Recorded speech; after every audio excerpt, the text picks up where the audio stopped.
That worked out pretty good overall. All right, we'll go ahead and get the meeting going. First and foremost, I want to thank everybody for being here tonight. We've got an excellent crowd, folks. Thank you very much.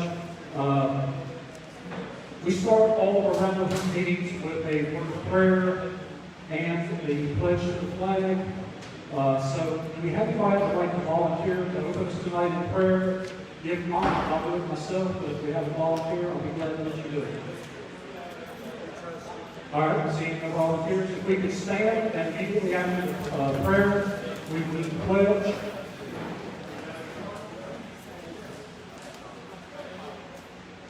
Our dear Heavenly Father, Lord, we thank you for this evening. We thank you for the blessings that you have given to us, Lord. We thank you for this great nation that we have inherited. We thank you, Lord, for giving us the ability to come together, join in a peaceful manner, talk about our government, what needs to be done, what we can do personally. Lord, most of everything, we thank you for your blood that you shed on the cross to pay for our sins. Lord, give us the words to speak tonight. Help us, Lord, to speak the truth and only the truth. Lord, show us what needs to be done. And then, Lord, please give us the courage to do it. We ask in Christ's name. Amen. Amen. I pledge allegiance to the flag of the United States of America and to the republic for which it stands, one nation, under God, indivisible, with liberty and justice for all. Thank you.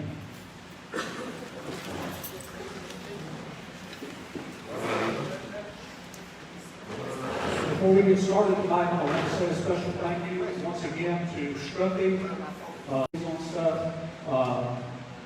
Scruffy, I can't say enough how much I appreciate it. Most business owners are literally afraid to take a stand for conservative values. To find somebody that's not only willing to take a stand, but to do so in such a public way as to let a crazy group like RINO use their facility is really unheard of. So thank you from the bottom of my heart. I just wish you had more ammunition to hunt the rhinos. Absolutely. That's all I can tell you. Folks, I'm glad you're here tonight. We don't have one this Saturday because it's the 4th of July, but every Saturday after that, the door is open at 5, the auction starts at 6. I have one rule, you gotta come and have some fun with us. That's it. We have free popcorn, great snack bar, never know what the ladies are gonna serve. Also, make sure you let them know, Harry, that dinner is on us tonight. That's what I was getting ready to say. What's for dinner, Scruffy? We got hot dogs, baked beans, coleslaw. There's 2 or 3 different kinds of cake and a drink. Please go up and get yours with homemade chili now. I will tell you that the chili is just, I can leave the hot dog off and make it just a chili on the bottom. It's that good. It's all homemade. All you got to do is step in there and tell them what you want. But make sure you get something to eat. It is a delicious food. Scruffy, thank you for preparing it for us and for just having it. Thank you. The first round of food is covered tonight. Yes, So, sir. all right. I always try to judge how well RINO Hunt is doing, and part of the way to do that is to see whether or not we've got new folks joining us. Anybody here tonight for the very first time? I won't embarrass you. If you raise your hand just so we get a rough idea. We got a good many new folks here tonight. Thank you so much for being here.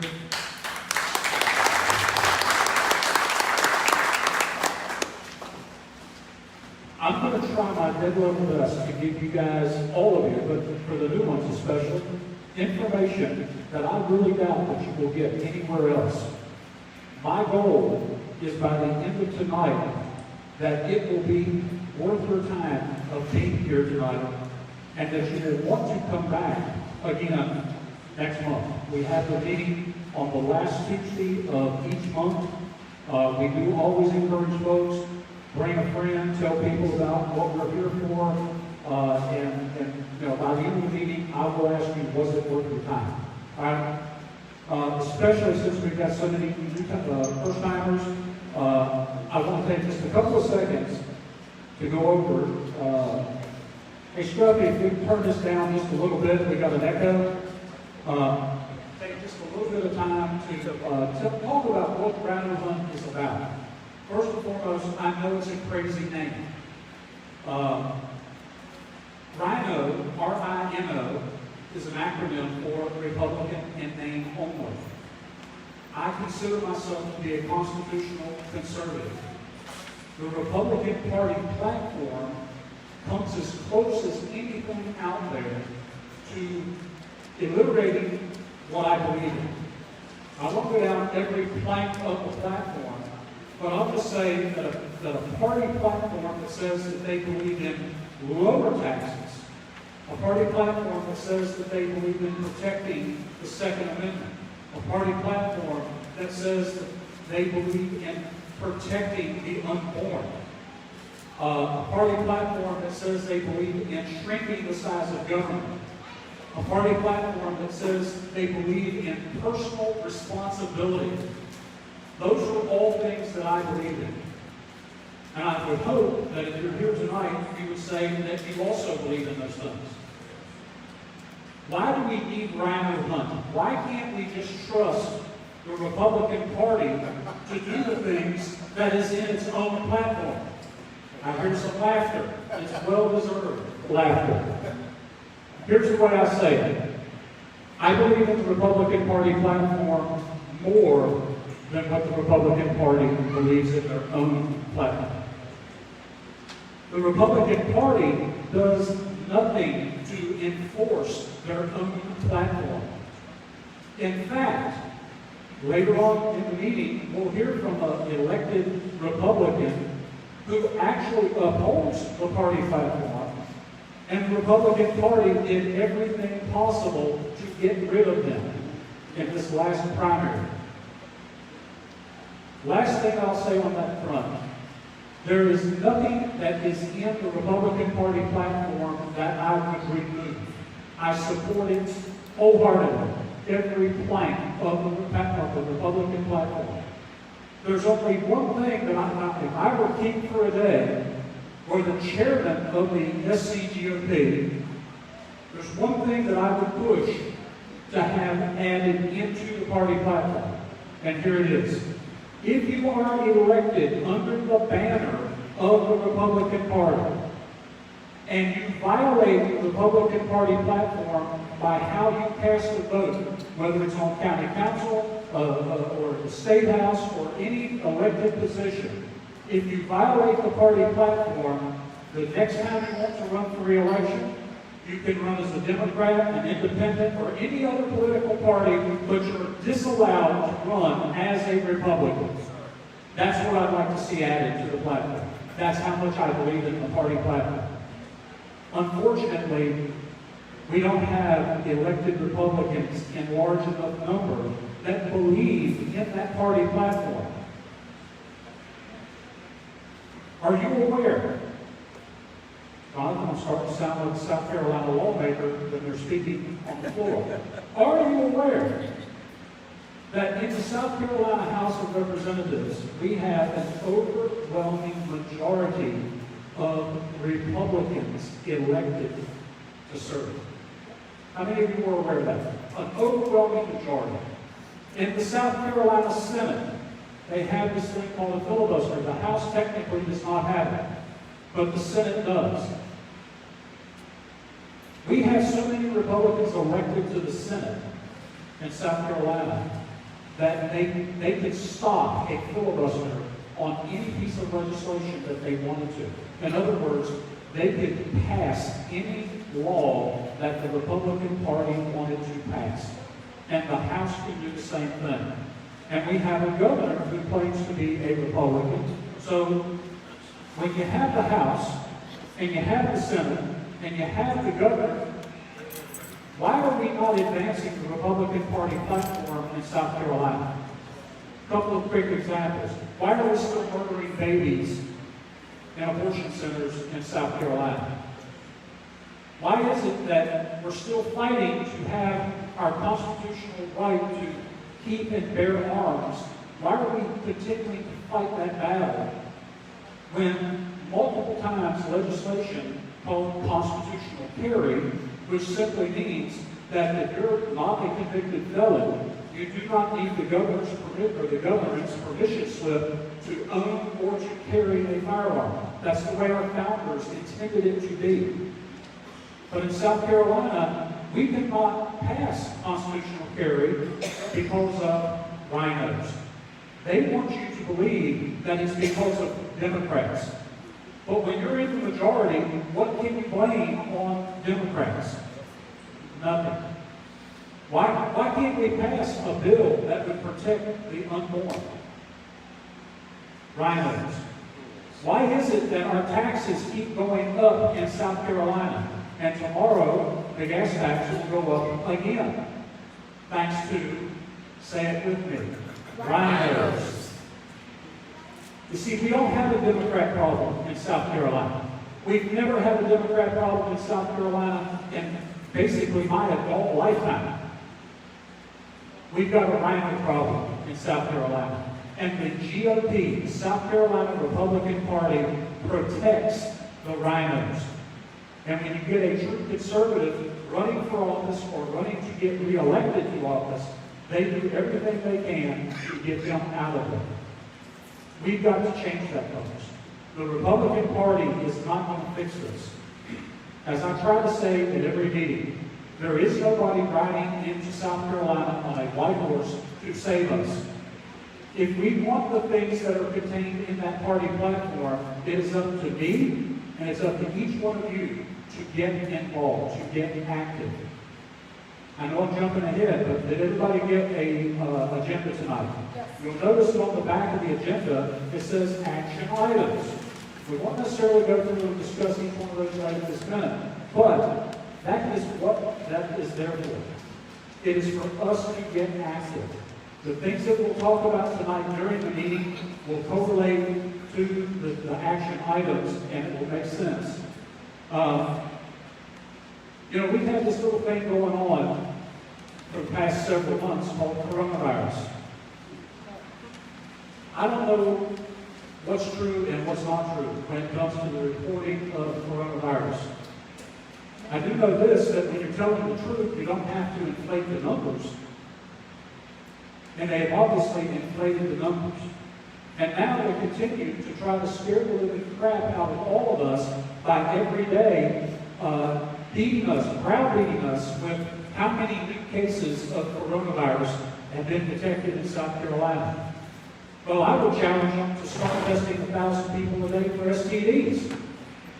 Because I think we'd have an epidemic of that if they would report the truth. But they want to focus on coronavirus. Now, I've been following a lot of lawmakers' pages on Facebook. And the ones that are perpetuating the fear and the panic for coronavirus, I read the comments under those posts.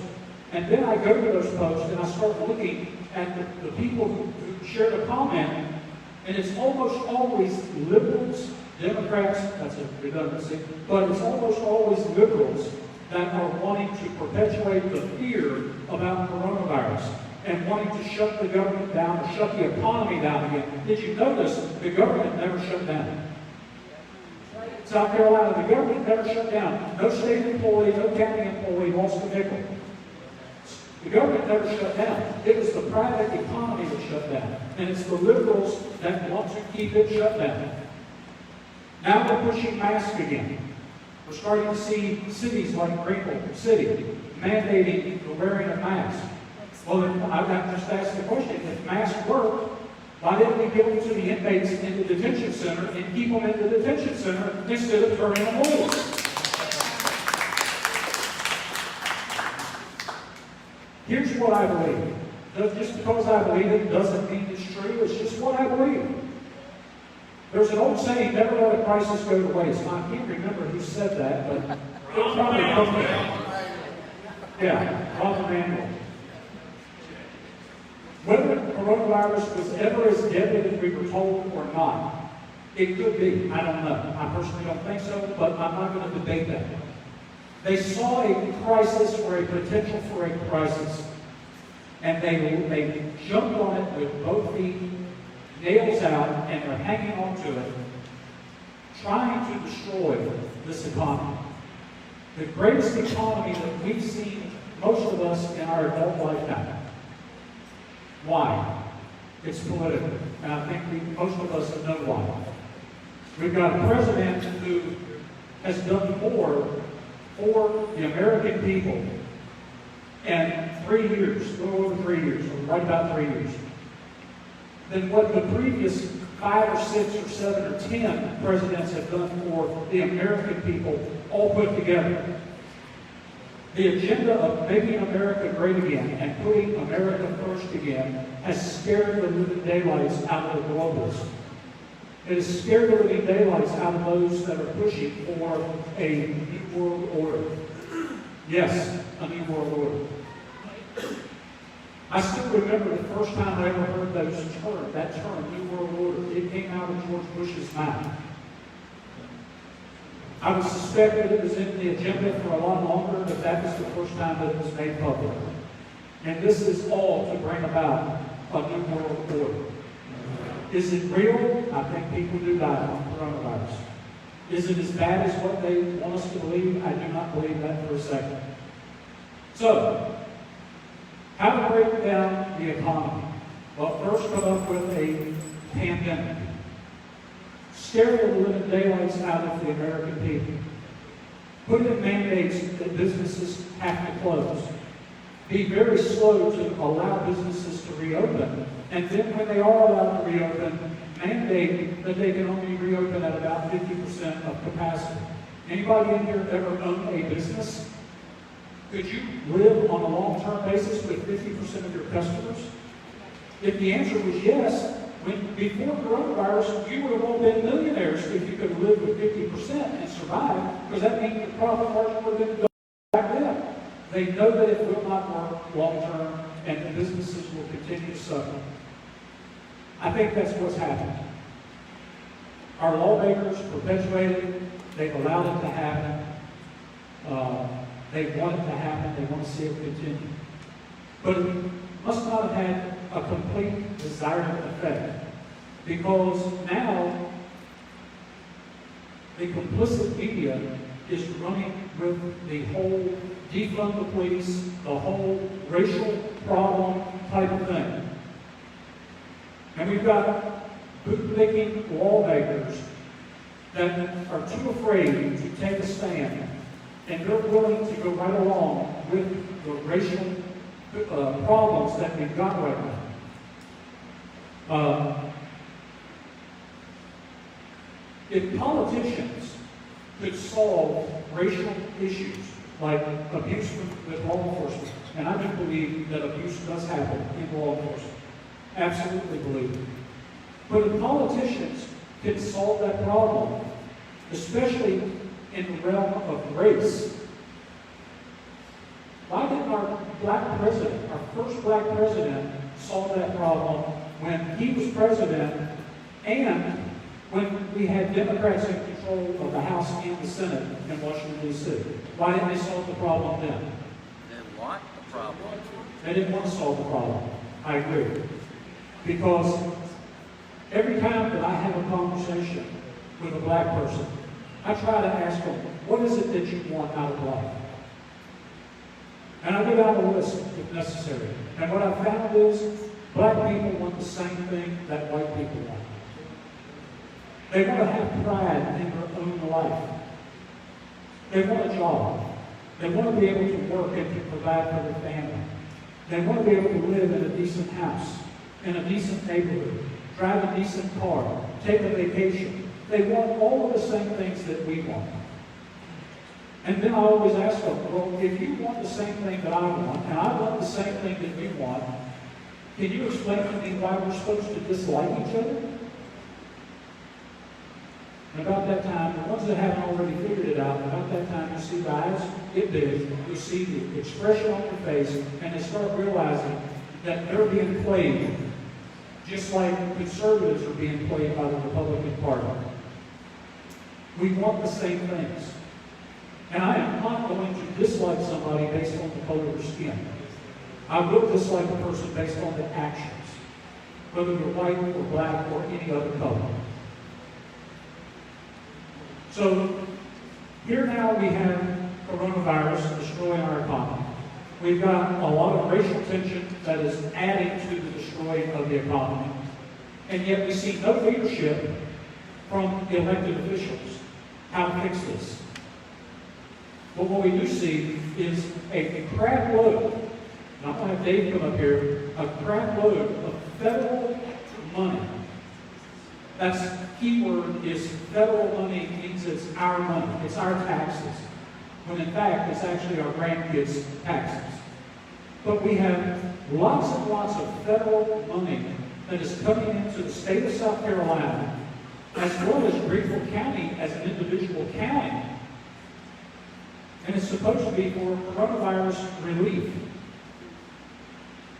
I think you'll be shocked when you hear how that money is actually being divvied out. And most of it done in complete secrecy. My grandmother used to tell me that nothing that is good has to be done in secret. Nothing. And yet that's what we're facing. David, if you're available, you want to come on up and I want to introduce you, a friend of mine, Dave Schwartz, head of FAMSC, Freedom Action Network of South Carolina. David, if you would, talk to us a little bit about what's going on, both at the state level and Greenville County. All right. Well, skipping ahead on the agenda here. I'm sorry. You really put me on the spotlight. I can't tell time, and I can't read the agenda.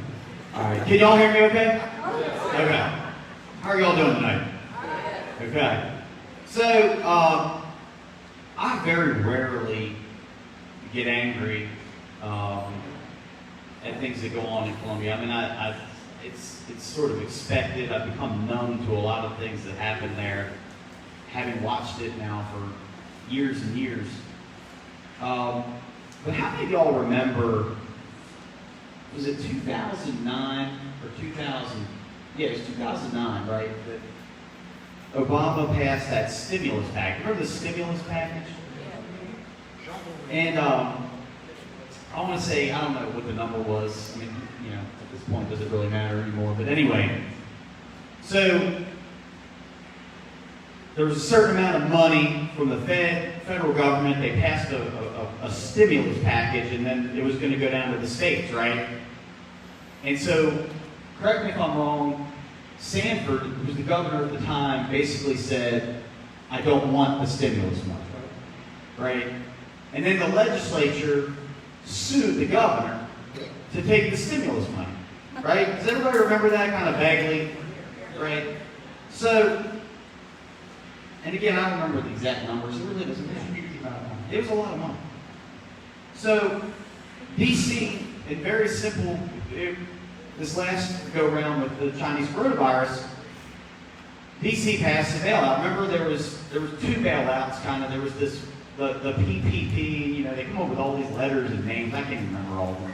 But I do remember. The PPP, which is right, they sent us a check. They sent us a direct check. Oh, hey, Jonathan, I didn't even see that. And then there was, so that was like, you know, for people, right? Mainly businesses. And then there was the CARES Act, right? And this was the bailout for the government. Similar to what happened with Sanford. And all of that money, the intent, of course, was to combat the Chinese coronavirus, the effects of it. For the PP side, right? It's people, business. Hey, you know, these governors shut businesses down. They shut the economy down. And so they just, you know, write a check, print money, all that good stuff, and they send us a check, right? I got $3,900 because I got 3 kids. So I got the $1,200 for me and my wife, and then they got $500 for each kid. Other people got a lot of money too. Then the CARES Act. So that's the government bailout. And again, all with under the premise that it was supposed to combat the effects from this virus. And so South Carolina was allotted about $2 billion. It was like 1.9, right, Jonathan? I don't know the exact number. It was $2 billion. And once again, the governor gets purview over the money. Well, McMaster says he just rolls right over. The legislator, Leatherman's pressuring him. No, wait a minute. I know what the law says, and it says that the governor gets to decide where that money goes. And again, the premise is to combat the effects of this virus. And so McMaster just rolls right over and he says, hey, you know what? I'm going to bring the legislature in on this. We're going to share authority. And even though I get full authority over this $2 billion, I'm going to give it up and let the legislature come in and decide how to spend it. So the legislature comes on in. Jonathan, I think you were there last week, right? I was. Well, and like I said, I don't get really angry at many things, or frustrated, or internalize many things the legislature does, because it's just so kind of normal, which is, I don't know what that says about me, but they came in on Tuesday. Low expectations. Yeah, low expectations and even lower performance. You fire that employee at your place of work, right, Eric? Yeah. So they come in, and the legislature comes in for a special session, right? They have to come in, they zoom on in to spend $2 billion. Again, the way they view it is free money, right? It's not this is a federal bailout. You don't have to worry about it. It's not our money, but it is our money, right? It's our money, and not only are we borrowing to pay for this, but we're also paying a hidden tax. We're paying inflation, right? That's a very dangerous premise right now. The United States, we're printing trillions of dollars every single day. The Federal Reserve, I read this morning, the Federal Reserve is buying corporate bonds on Wall Street. It's insane. But they can do it because they can print money. And when the price of milk and the price of eggs, eventually the price of gasoline, all these things start going up, we will pay the tax for this. It's not, I beg to differ with you, it's not a tax on our grandchildren, it's going to be a tax on us. Yeah. And we will face this. But $2 billion comes into South Carolina. And how do these guys spend it? And this is really what pissed me off. And I don't get angry about a lot of things, but it really made me angry that they swooped in, right? There was a big deal 10 years ago. Sanford put a line of sand. Again, whatever you think about Mark Sanford, it doesn't matter at this point. He put a line of sand and he said, hey, I'm not going to take this money because it's not in the best interest of the state of South Carolina and citizens of South Carolina for us to take this money and spend it. And there's a big deal, court, lawsuit, back and forth. They came in last week, Tuesday and Wednesday, and in 2 days, they spent $2 billion. Nearly unanimously. 2 guys, one was in here tonight. 2 of them voted against this thing. And let me tell you, $500 million went to the unemployment insurance fund. Hey, okay, that sounds actually like the most reasonable thing we could do, but $222 million to the Department of Education, the school system, for summer and reading math camps. Now let me ask y'all something. How's our record in this state with the school system? How's our school system's record in this state? Are we closer to the top or are we closer to the bottom? We have one of the worst school systems in the country. And instead of figuring out a way to reform the school system, instead of taking this break and taking a deep breath and saying, hey, you know what? And again, the premise was to combat the Chinese coronavirus. So how in the world does $222 million to the worst school system, or one of the worst school systems in the country, combat the Chinese coronavirus? Here's another one. And this one, $125 million to hospitals. $17 million to the Adjutant General Emergency Management Division to build a state stockpile of personal protective equipment. Now, that one, I don't know, maybe. $125 million, $50 million, and this is it, $50 million to the Office of Regulatory Staff. Now, for those of you not familiar, the Office of Regulatory Staff, remember y'all hearing about the nuclear power plant a few years ago that went bust and they basically gave up on it? The Office of Regulatory Staff was supposed to be the watchdog for taxpayers in the state of South Carolina over our electricity grid. Did they do a very good job on that? No, I don't think so. But the legislature thinks that sending them $50 million, now here you go, to build and launch a statewide broadband program and to buy mobile hotspots. Let me tell you what that's going to do, folks. First of all, that $50 million is a tiny little down payment on what they really want to spend. Because there's this group of lobbyists, politicians, and bureaucrats in the state, down in Columbia, meeting called Accelerate SC. The governor has empowered them as an advisory committee, and they want to spend almost $1 billion ripping up our land, taking people's property, and putting wires underneath the ground to give away free internet. Now, where in the world did they get the idea that the government should be in the business of providing free internet? I don't know about y'all, but I pay $100 a month so I can get internet at my house. And they want to dig up our land. Lord knows which politicians own the property that they want to dig up. I don't know what companies they're going to get to dig it up, but they want to put cable underneath the ground, and they want to provide free internet to the state of South Carolina. And it's going to cost us $1 billion.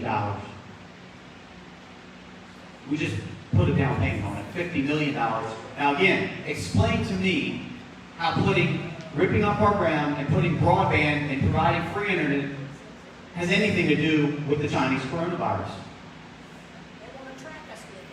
I don't know what they want to do. They want to make money off of it. Is what they want to do. And here's my favorite. And if y'all are on our text line, you got to text about this. Again, out of this $2 billion bailout that we got from D.C., $270 million. $270 million to create basically an expense account for these corrupt state bureaucracies to go and spend money and then get reimbursed for it. Let me tell y'all, it's an expense account. That means they can spend it first and report it later. And the guidelines on how they can spend that money are so vast and so wide.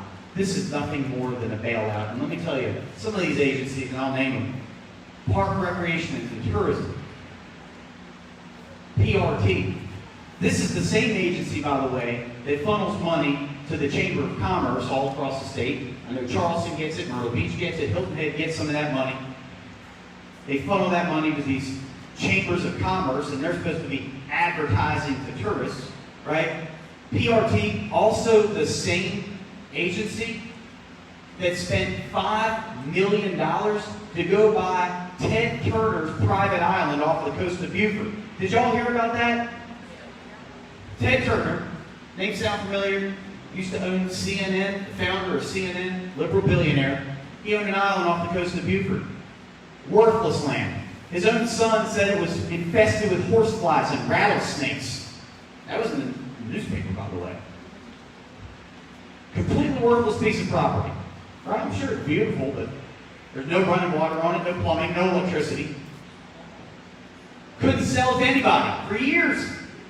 But darn if the legislators didn't funnel money to PRT, $5 million of our money to go buy this worthless island. That's one agency that's going to get bailed on all this. The other one's the Department of Commerce.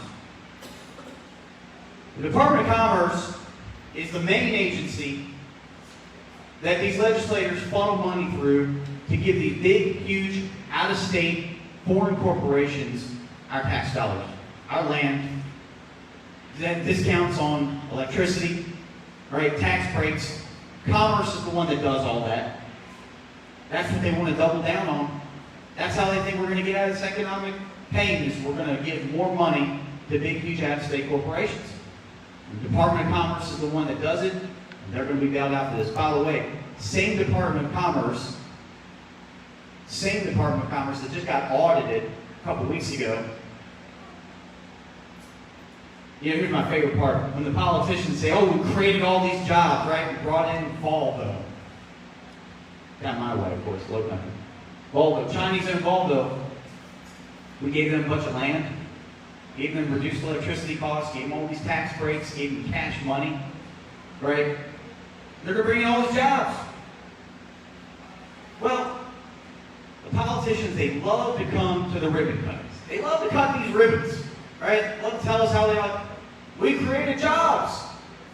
Well, come to find out, this audit that was done by, actually, the legislature, they audited the Department of Commerce. You know what they found out? They don't follow up on any of those job claims. They're all phony. They're all made up. They lie to us. They don't use any independent verification. After these companies come down here into South Carolina and tear up our land and take our tax breaks, they don't do any independent verification. They can make the whole thing up. And they're going to get part of this bailout. And then that made me angry, Eric. I'll be honest with you, it made me really angry that the legislature would walk in there, right? And you talk about the RINOs and the Republicans. They would walk in there and just one day, poof, spend billions of dollars on junk that has nothing to do with the Chinese coronavirus. Has nothing to do. It does not help us in any way, shape, or form. And they would do it in one day. They fought for months, right? It was a year-long battle with Sanford the last time. And this time, boom, one day, rubber stamp, gone. Hill, Jones, right, from Lawrence County voted against it. But I'm going to tell you, how many of y'all got our text about this last week? Did y'all get the follow-up text? Did y'all check on your legislators see who voted for them? You know, some of these self-righteous Republicans, I'll tell you. Mike Burns. Oh, man. How many of y'all live in Mike Burns' district? Northern Greenville County. I think he's like Taylor's on all the way up. Yeah. Oh, man. That guy couldn't be any more self-righteous. Boy, does he hate us here. He hates you and me. He thinks we're troublemakers. You know, he gets there. Tom Corbin. Usually not that bad of a vote. Who's Tom Corbin's district? State Senator.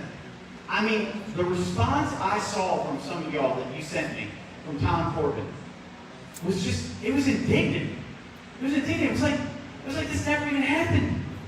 So you should be grateful that I did this. You know, Rita Allison, Stephen Long, my boy Josiah Manguson. I mean, they all voted for this. He voted for it. He absolutely did. They all voted for it. It passed the Senate like 43-0. The bailout, yeah, the last week. I mean, all these Republicans walked in there and walked arm in arm with the Democrats and said, yep, we'll take this bailout. Not even, I mean, outside of John, I don't know if you stood up or not, nobody questioned this. Nobody got on the floor and even asked about where the heck this money is going to do and what it will do to improve our lives. Too bad we can't pass constitutional carry or... Oh, that's not even on the agenda. They can pass that, huh? Not on the agenda. But again, y'all, and I'm not trying to overplay this. I'm not trying to make it dramatic or nothing like that. But what I'm saying is, when this happened 10 years ago, Harry, and you remember it very well, it was a huge fight when billions of dollars got funneled down to our state. And there were lawsuits, and there were fights, and there were discussions about, is this the right thing to do? None of that last week. None of it. None of it. These so-called conservatives waltzed right in there and spent $1 billion like it was nothing. The only fight that happens is how fast we can take the vote. And that's really it. And, I mean, outside of a bunch of Democrats jumping up and talking about mail-in voting. Yeah. God bless their hearts. Outside of that, there was really no discussion. Maybe you said something, I don't remember. I didn't watch.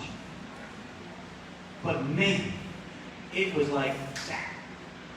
And again, all under the guise, all under this ruse, that all this money was supposed to be combating the coronavirus. It was supposed to be helping us.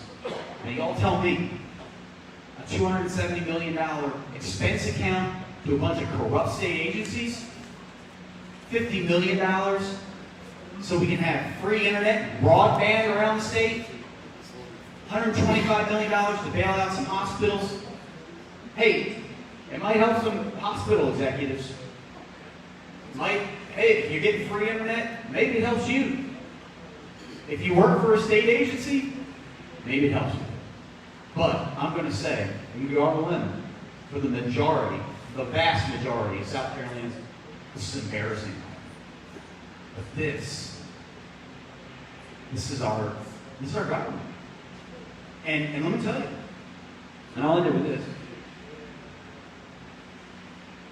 Said how many, about 2,000 people, just from a fan of SC, right? About 2,000 y'all took action on this and told your legislators, told these Republican legislators, hey, I know what's going on here. This is a bailout. That's all it is. And you better vote no. And man, they rolled right over on that one. They ignored you. And, you know, look, Harry, I'll tell you, not many things make me angry. But the lack of even the questioning or discussion of this was pathetic. Yeah. They couldn't allow questioning. They couldn't allow discussion because the moment that they would have allowed it would have fallen apart. It would have been like a U-go. The wheels would have came off as soon as they started discussing how this money was going to be appropriated. They could not have voted for it. Yeah. That's why it had to be done fast. You know, I personally, anytime that I see the Republicans and the Democrats coming together and quickly doing something, I know I'm getting shafted. Yeah. And that's exactly what happened. And that's exactly what happened. We're not allowed to discuss it. We're not going to take any time to have a debate over, you know, is 120 million to the hospital, is that enough? Yeah. Is it too much? Maybe they needed 300 million. But we can't have a debate. Yeah. This is what we're giving you, and you're going to vote for it. And if you don't, the Speaker of the House is going to pull you in check, and Hugh Overton's going to snap your little neck, and, you know, just go along with the flow. Well, I'll tell you this, y'all. We've got to double down, and we've got to hold them accountable, and that means, you know, these guys that normally vote right. And again, I mentioned their names. I mean, basically all of the General Assembly voted for this. Either they weren't there or they voted for it. Like I said, it was Hill and Jones, Stuart Jones down in Lawrence County that voted no in the House. I think it passed the Senate like 43-0. And maybe a couple of them either didn't show up or were not there or whatever. But I mean, that's just embarrassing. I mean, it's sad. And so I just, that's all I'm saying. Now, the flip side of it is the local level. I know you're going to talk a little bit about this, but I'll let it go. I mean, so as part of the CARES Act, remember the government bailout for the Chinese coronavirus, one county, how many of y'all live in Greenville County? Okay. One county qualified for direct aid, not from the state, but in addition to the state bailout. One county qualified, and that was Greenville County in the entire state because of population. So Greenville County goes ahead, they get $91 million from the federal government. Now, $91 million in Greenville County, I mean, I don't know what the annual budget is anymore, but I would say that's probably about a third of the entire annual budget. They got in one lump sum from the federal government. Now, the county council goes ahead and they meet in secret to figure out how to spend this. Y'all, they're taking $91 million. The county council wants to get together secretly and figure out ways to spend it. And again, all under the guise and the ruse of this is to combat the coronavirus. I mean, we can't allow that to happen. We have got to confront them. We have got to confront our legislators. We've got to confront, if you're in Greenville County, you've got to confront your county council members. I mean, look, we can talk about spending on this and spending on that, and man, I hate doing that, going down on the list of spending, because it's all wasted. But you can't decide these things in secret. It's against the law. You can't do it. We've got to hold them accountable. So, Harry, I know you're going to talk more about that, but man, we have got to get to the county council building ASAP, because these guys are running roughshod over us. Yes. Yeah, speak well. If you think your state government is even close to being on the level, the state government, I won't say every single one of them, but it's tilted well over 51%. I want to give you two examples. The roads. Tomorrow the taxes go up 2 more cents. However, when we went to the Greenville County meeting where the executives were there, state and house members, they didn't have a plan, and DOT told them the money we're raising is not sufficient to fix the roads. I've been a staff manager at a few local places down here. Before I was allowed to spend $5,000, I had to tell my owner or our board what the problem was, define it, what I intended to do about it, and how I was going to fix it. And I was told, for some high-dollar equipment I bought, if you're wrong, it's probably going to be your job. And I understood that. Has anybody told anybody in the state of South Carolina why 60% of our roads are in deplorable condition? 61, it's 60.8 of our roads are in deplorable condition. I'm from the state of Ohio. We have a thermal cycle that will kill the road, and I'm an engineer, that will kill a road, and I can explain it to you. The water freezes, it heaves, heavy truck crumbles, thermal cycle kills roads. We don't have a thermal cycle in South Carolina. Very minimal. Very minimal. Why are our roads in deplorable condition? Are they not building them to standards? Are they not inspecting them? Have we taken shortcuts? What are we going to do? Yes. But what are we going to do before we find out exactly what's wrong with them? We're just going to throw more money at it, like we do the post office and Amtrak, because we know it fixes it. And now, how much money did you spend on this year? $225 million? That's just from the bailout. That's not including all the money they're going to spend in the budget. We right now perform on the bottom 5%, okay? And I can say this, my school in high school looked like a prison. If you would put Constantino wire, you would sure it was a prison. They build these palatial palaces down here, and something's happening. They don't spend as much as the national average. They're about average, 25th. But our kids perform in the bottom 5%, usually around 48. Again, none of our legislatures will come up with a reason like you said, why is this happening? Let's attack the problem, take the money that we spend above average and fix it. And I'm telling you, I'm going to put my money where my mouth is. I'm going to run for county council when my rep is up. So I'm not just going to sit by and watch and complain. I'm going to try to do something about it. But our legislation in this state is gone. Now, not every one of them, but the majority, and certainly the person who controls the money, unless we get active, and I don't want to say violently active, but we have to get active, it's only going to get worse. It's refusing. It will not get better. What district you in? I'm in the Campobello Lambert area. Bob Walker is my rep right now. He's up in 2022, so starting next year, I'll start campaigning. And it's not because I want my name in the paper, and it's not because I think that I can do so much better. But I'll tell you what, if we continue down the path we are, and I'm hurt that Josiah Magnuson voted the way he did, but if we continue down the path we are now, we will never come back. It'll be physically impossible. Okay. I had a patient in there today, signed up for that summer reading program. Got canceled because of COVID. Makes you wonder where that $220 billion will end up. Yeah. Maybe I misunderstood something with the bailout to the hospitals. It was my understanding that the coronavirus patients that were in the hospital, that their medical bills were being picked up. I heard a number, I think it was if a patient went on a ventilator, it was an extra, was it $33,000? You got admitted, $39,000. Yes, all right. So the whole thing about, flattening the curve was to keep hospitals from being overwhelmed. And then the hospital started laying off staff because they couldn't do elective surgery.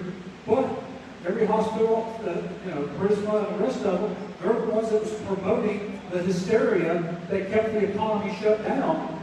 Well, I guess you can't afford to promote the hysteria and take a loss, if you will, when you're going to get a huge bailout from the taxpayers. So, at any rate, I don't even know where to begin. I will just say this. First of all, what time is it? I don't have a watch and my phone's being used for Facebook Live. 7:29. Okay, we're going to take a break in just a few minutes. Give everybody an opportunity to get something to eat, socialize for a little bit, and then we'll come back. Of course, we got fireworks going on at 9 o'clock. We would do it sooner, but Mother Nature's not going to make it get dark until about 8:50, and we don't want to waste the fireworks. Anyhow, when I get on a roll about what I'm getting ready to talk about, there's my two favorite subjects. One is something that I love with every ounce of my being, and that is our founding fathers, the Declaration of Independence, and the Constitution. I absolutely love it. I get cold chills when I think about it. I'm passionate about it. And with the equal amount of passion, I detest corruption. To me, it's the opposite ends of the scale. But when you see what's going on in South Carolina, I will tell you this. The most expensive commodity in South Carolina is not gold, it's not silver, it's not platinum, it's not even gasoline, even though they're trying to make it more expensive. The most expensive commodity in South Carolina is corruption. It costs every one of us thousands of dollars a year. Yes, I said it, I mean it, and I mean it literally. Each one of us could have thousands of dollars more in our bank account that's spendable in our budget if it weren't for the corruption that takes place in South Carolina. And it's on every level. It's the state level. It's the county level. It's the city level. Now here's how we'll get down to the brass tacks. When you start looking at how, and Dave quoted the numbers, this personal piggy bank that was given to the state agencies. What do you think happens to that money? Do you think a state agency maybe would decide to spend a few million or $200 million with some company that they could tuck it into the coronavirus act of this budget thing that was just passed, the spending, and then that money, some of it actually goes, if it's a contract to buy staples, they bought the staples. They're going to staple, papers together with them. But instead of paying $5 a box for staples, it costs the taxpayers $25 a box for staples. And then some of that money gets filtered back into election campaigns. Now, South Carolina's got some of the worst election laws, finance laws.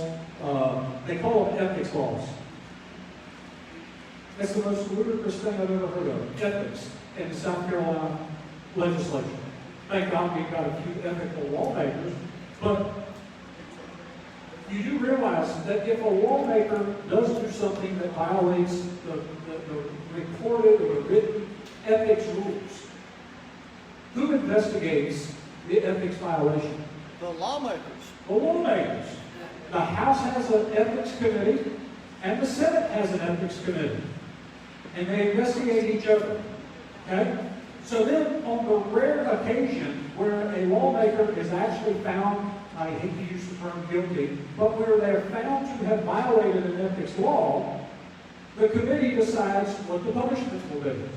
And I haven't kept up with this in a number of years because it just made my blood pressure go up to a point where I was going to need blood pressure medicine.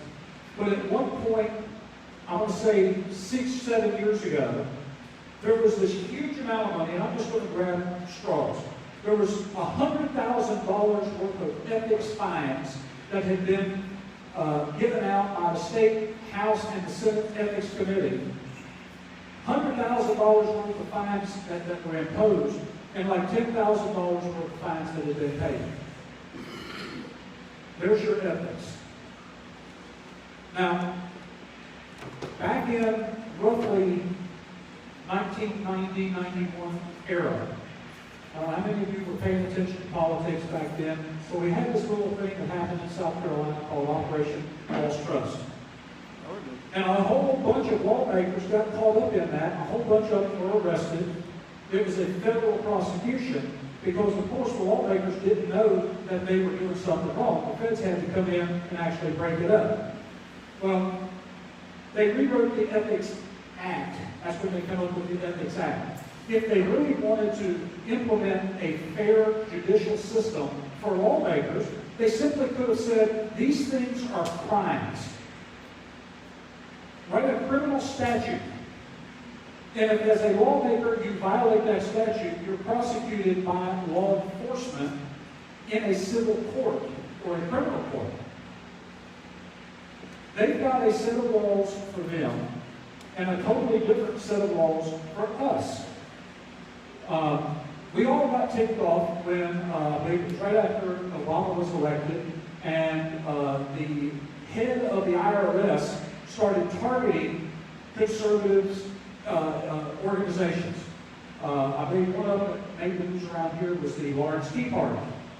And we got really frustrated because, wait a minute, they're not treating the conservative folks fairly. It's almost like there's a set of rules, a set of laws for them, and then there's a set of rules or laws for conservatives. We got very angry. Did anybody else in here get angry about that? Can we share that same passion when it comes to the corruption of our lawmakers? Because there's a set of laws for them and a set of laws for us. But here's the difference. Most everything that happens in South Carolina that affects you, most people, and I don't know if one of our visitors tonight is the person I'm getting ready to refer to, but I got a Facebook message from somebody asking about our meeting tonight. And will the focus be on national level stuff? And I said, like the opposite. If you come to a dozen RINO Hunt meetings, you know that we spend probably 1 to 2 minutes out of an hour and a half meeting talking about something on the federal level. And even then, if I'm the one speaking, I try to use it as an example and then bring it back to how it applies to the state level or even to the local level. But virtually everything that we stand for, conservative values, how much of what we stand for is affected by Washington, D.C.? When you really want to get down to the brass tacks, it's not very much, folks.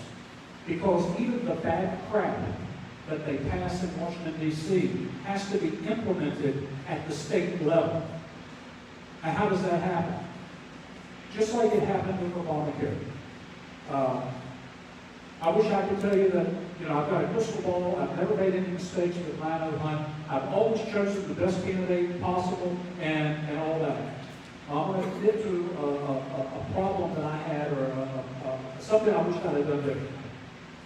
Back when we were electing a governor, and a state representative at the time, a state representative by the name of Nikki Haley, was running for governor. I publicly supported her in her first campaign. I didn't just support her locally. I actually traveled all around the state of South Carolina doing press conferences, holding rallies, just supporting her in any way and every way that I possibly could. After she was elected, I got a phone call from her and she said, I want to put you on my advisory committee. I thought this was quite an honor. Wow. So the time and date was set of the first advisory meeting. I went down to Columbia. I was one of about 12 people in the room with her, sat at a long conference table. She's at this is the end of the table. I'm sitting right next to her. She went counterclockwise, and she allowed each person to talk. And then when it got to me, I said, Governor Haley, I'm hearing this nasty rumor that the Obama administration has sent millions of dollars to South Carolina for the implementation of Obamacare. And she said, well, that's not a rumor. It's true. It actually happened. And I said, well, Governor, you campaigned, your number one thing in your campaign was to stop the implementation of Obamacare in South Carolina. I said, will you please send the money back? And she said, I can't. I asked her why. She said, because we've already started spending it. Now, I know this may sound sophomoric or childish or whatever. I said, Governor, please tell me how much money has been spent, and we'll hold car washes and bake sales. We'll raise the money so that you can send it back. You promised the people of South Carolina that you were going to fight against the implementation of Obamacare, and you've been in governor sworn in for less than 30 days, and you're already accepting the money and implementing it in South Carolina. I was never invited back to another advisory meeting. Folks, when this type of money is put in the hands of elected officials, state representatives, state senators, governors, and they are the ones, and especially when it is done so stealthily, so secretively, no discussion. When this money reaches out, we're talking about nearly $2 billion worth of money that is going to be making its way out of the state hall treasury, out of the state treasury, and into, eventually, the private sector. That money will be used against conservative causes in the next election cycle. I'm here to tell you. Because they will give the contracts to people who will support them in the next election cycle. A few months back, we talked about a guy by the name of John Hardy, who was one of the big shots at DOT. John Hardy is now under criminal investigation. But like most elected officials, Hardy was not elected, he was appointed. But his father-in-law is Hugh Weatherman. So may as well be elected. What do you have to do as a state lawmaker to actually serve jail time? I can't think of any that have been sentenced to jail recently that have actually served any time. Have to go back to the 90s for Operation Lost Trust. So, bottom line is this. How many people in this room tonight would say you're unhappy with the direction that the state of South Carolina is going? You're not happy with it. All right. It's near unanimous. For anybody who's watching on Facebook, we've got a huge crowd, every hand went up. The question is, what are you willing to do for it? Or what are you willing to do without it? You may not have hours and hours of every week to dedicate to doing what we do here at RINO Hunt, what Freedom Action Network does, but you can do something. If I can get my phone out and show you, I have got almost, I'd say over half, let me just put it that way, I have got over half of the state senators and state representatives' phone numbers and email addresses stored in my phone. If you have your state senator and your state representative's email and phone number stored in your phone, raise your hand. See where I'm going with this? It's an easy place to start. If you're hungry, you can, I bet you somebody in this room has got those numbers in their phone for their favorite restaurant. I've got over 4,000 contacts in my phone. Whenever I change phones, Verizon doesn't like it when they have to switch my stuff over. I guarantee you I've got at least 50 restaurants stored in my phone. I won't embarrass you, but I bet you some of you have restaurants stored in your phone to make it convenient to get in touch with your restaurant to place a food order. But you don't have your state senator or your state representative or your county council member stored in your phone. That's an easy one to do. It doesn't take a majority. It takes a minority that will not respond. There's a famous quote buzzing around in my head, but that's the essence of it. We have to stay on these people day and night. What are you willing to do? Are you willing to store your state lawmakers' contact information in your phone? Are you willing to do that? All right. I will send, how many people in here receive the RINO Hunt email when I send out an email? All right. If you're not receiving it, if you haven't already, give me your name and your email address. I'll add you to the list. Within the next 24 to 48 hours, I'm going to send out another email. In that email is going to be a link.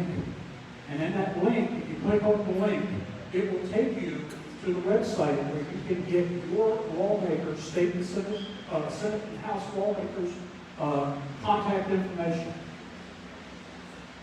Store that information in your phone. And then, when you get a call to action, whether it's an email from RINO Hunt, a message from Freedom Action Network, whatever, it's easy to send a message. Give you an example. One of the many contacts that I've got in my phone is the Attorney General for South Carolina, Alan Wilson. Earlier today, while I was preparing and creating the RINO Hunt agenda, I had a conversation with a RINO County council member. In that conversation, he told me about some things that just don't sit right with me. Some of that may in fact be violations of law. As soon as I hung up the phone, I sent the Attorney General a text message to his cell phone and asked him to call me. On my way from my house to this building, he called me. That's how easy it is, folks. These people are not untouchable. They should report to us. I don't say this in a mean-spirited way, but they're our employees. We're the boss. We've got to quit putting these people up on a pedestal and start treating them like employees. Harry, can I make a suggestion? Yes. I got a big mouth. Anybody that knows me, Steve will fuss at me later. It's hard for me to come to one of these things and keep my mouth shut. I'm Rick Tate. I'm chairman of the Pickens County GOP. When you make the call, I'll help you get copies of the state platform, the Republican Party platform. And when you call them, quote the platform to them. You're a Republican, here's what the Republican Party platform says. Will you support the platform? So you're not just calling fussy, you've got a objective. 30 seconds. Anyway, it makes sense to me. If you're calling a Republican and you got a complaint with him, quote the platform to him. Tell him what page it's on. Look up the platform. You're a Republican, you're supposed to stand for that. And my job as a county chairman is to promote the platform and try to get people elected that support it. That's my job. And I go to, well, I won't advertise. The only other thing I would add is your question want to do about how do we get here? The structure of South Carolina state government is how we got here. And if you want to know what's wrong with the structure, go to the South Carolina Policy Council website and put in your search engine, who runs South Carolina government. It's a primer on how it works in Columbia. Read it. That's how we got here. There's no accountability. I've heard you preach on it for years. Judges, roads, everything. Well, I'm about done anyway. Oh, God. Oh, no. Steve, Well, what you just brought up is a great point. I mean, how do you hold lawmakers accountable when the lawmakers in South Carolina are the ones that appoint the judges? And they're so corrupt, they don't even hide their corruption anymore. No, they do not. They almost flaunt it. Yes, they do. All right? I already said my piece. Website. Let's have a break and he can go to the Yeah, back. we're getting ready to go to the break. Right. All right. Thank you, Valerie, for being my supporter. The website. I'm sorry? The website you mentioned. South Carolina Policy Council. The South Carolina, South Carolina Policy Council? and the nerve. Ashley Landis runs the thing. She's been a speaker for him here many times. The South Carolina Policy Council. Google who runs South Carolina government in their search engine on that website. And it'll explain to you. And the answer to the question is people you don't vote for. Somebody off down around Charleston or Florence or somebody like that in these committees. I won't try to recite the article to you. Just go read it, honestly. That's what's wrong. If you want to solve the road problem, the judicial problem, it starts with reforming our government. Yeah. Ask Joe. So, we're getting ready to take a break. After the break, we're going to come back. We'll talk a little bit about the Greenville County Council and how they met in secret, so on and so forth, with how they're going to spend this money. We didn't talk at all. Hey, Seth out there, before we go to break, just try to keep us on track with this, with the agenda. Tomorrow is an anniversary that we'd rather not celebrate. It is the increase in the gas tax. We've got an event that's going to be taking place tomorrow.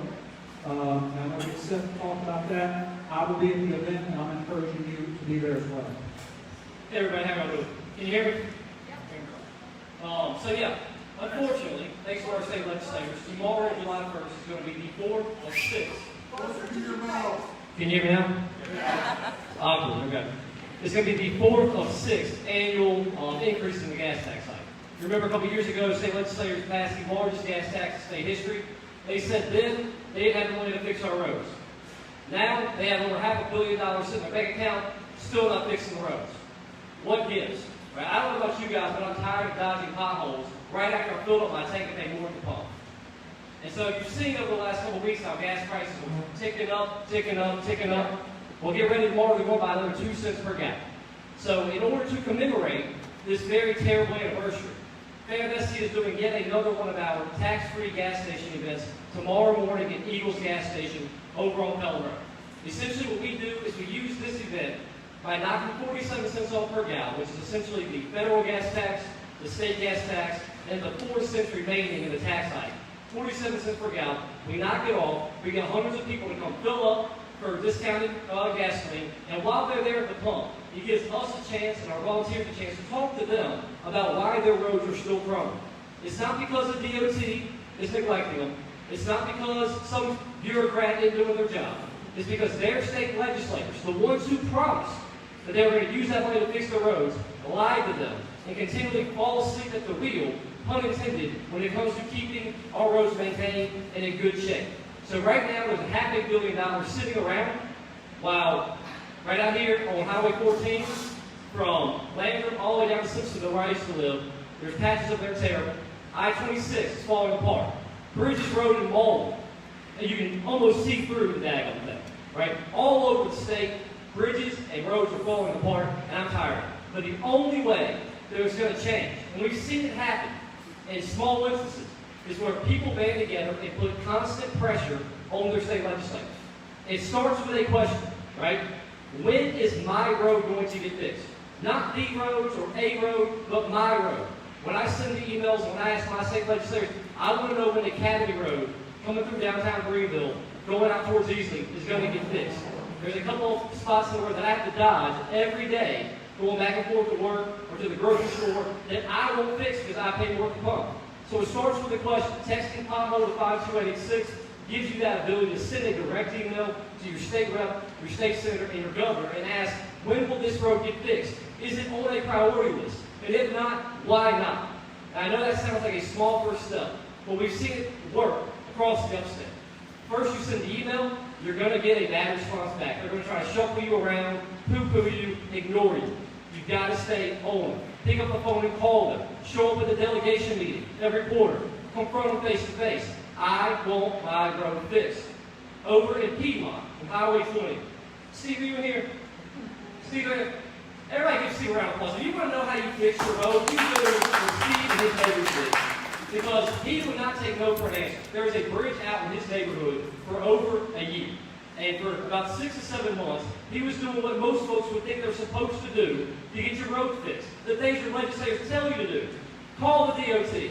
Talk to my legislative liaison. We'll get it figured out. We'll get back to you in a few months. And then when we get back to you, we'll tell you, wait a few more months. Well, after getting kicked around for a little while, Steve said, the hell with this. He texted pothole to 52886 and said, when is the Highway 20 bridge in Piedmont going to be repaired? At first, Danny Burton, West Cox, they ignored him. Tried to pass them on. I think the Hutto guy reached out to him. They ignored him. That's going to be their first So, Steve doubled down.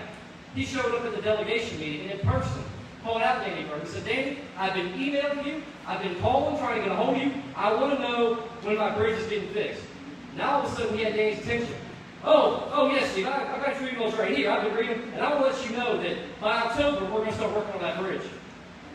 Well, October came and went. Steve didn't back down. He doubled down.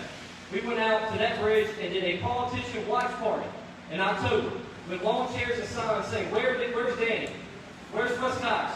The guys who said that bridge was going to be fixed. Thankfully, thanks to Steve's hard work and other neighbors in the neighborhood, you can now drive over the newly repaired Highway 20 bridge in Piedmont. That's what it takes.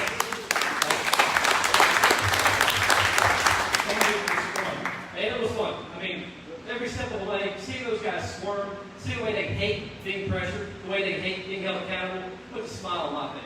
And we were out there when they were actually fixing, and the concrete trucks were coming in one by one. I knew that finally we'd hit on something. They could get the job done. So kudos to Steve, and that's exactly what we want to allow folks at the gas station tomorrow to do. Introduce them to those steps necessary to get their roads fixed. Because we all deserve to drive on roads that are safe, that are paved, and are well maintained. Lord knows we pay enough to do so, right? So tomorrow morning, we'll be at the Eagles gas station, starting at 7 o'clock till 9 o'clock. Trying to catch that, all the work to commute. WYFF will be out there. We have some tentative confirmations from a few other news outlets, but it's usually a great event. Every year we do it. Folks love it. Cars are lined out off the parking lot. So it's a real fun atmosphere. We'll do a sign away, get people to home, and let them know exactly how they can get their roads fixed. So if you're interested, we need volunteers. We need volunteers. So if you're interested, tomorrow morning, thank you. We have some folks that have already signed up to sign away and dump on gas, so thank you guys so much. But if you can make it, come on out. It'll be a great time. Get a chance to talk one-on-one with other folks in Greenville County and let them know what they can do to get their roads fixed. And if you volunteer after the event is over, you're guaranteed to get your discounted gas after we shut down the line.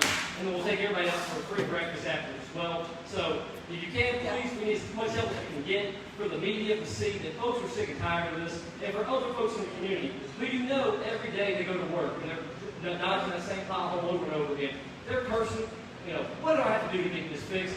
Let's show them what they have to do to get their roads fixed. If you are interested in coming tomorrow morning, please come talk to me around the lobby before the fireworks show. I've also got some poster boards out there where they can sign for the sign wave. So if you can help in any way possible, please come talk to me, and I appreciate your time, guys. Thank you. I was there last year helping with the event. Had a great time. There's two ways that I measure success with what we do. If I'm not having fun, we're not doing it right. If politicians are not miserable, we're not doing it right. Now, what does the gas tax event tomorrow, what's it accomplish? As Seth said, it draws attention to it. But, that old theory about putting the frog in the pot and slowly boiling the water, okay? Well, when they go up on your gas tax, a couple of pennies here, and then a couple of pennies there, the average person doesn't feel the full effect of that. So tomorrow, we're going to reset that clock and let people see what it would be like to fill up their tank without the gas tax.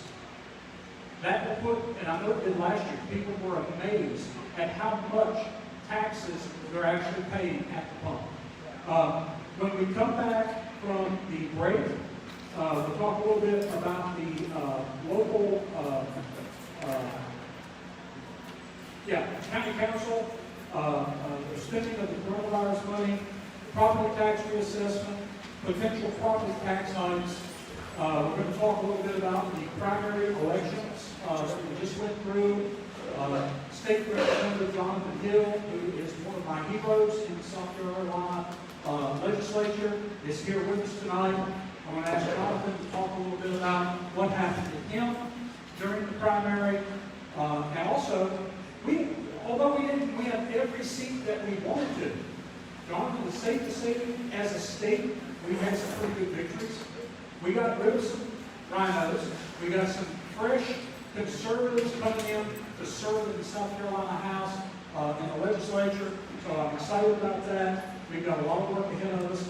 Then, just before we break for the night and get ready for the fireworks, I want to give whoever wants to say it, I want to give you an opportunity to talk about what does Independence Day mean to you. All right? This is a very special holiday to me. For me personally, Christmas is my #1 holiday, and I would say Independence Day is the second favorite holiday for me, and I'll be glad to share why after the break.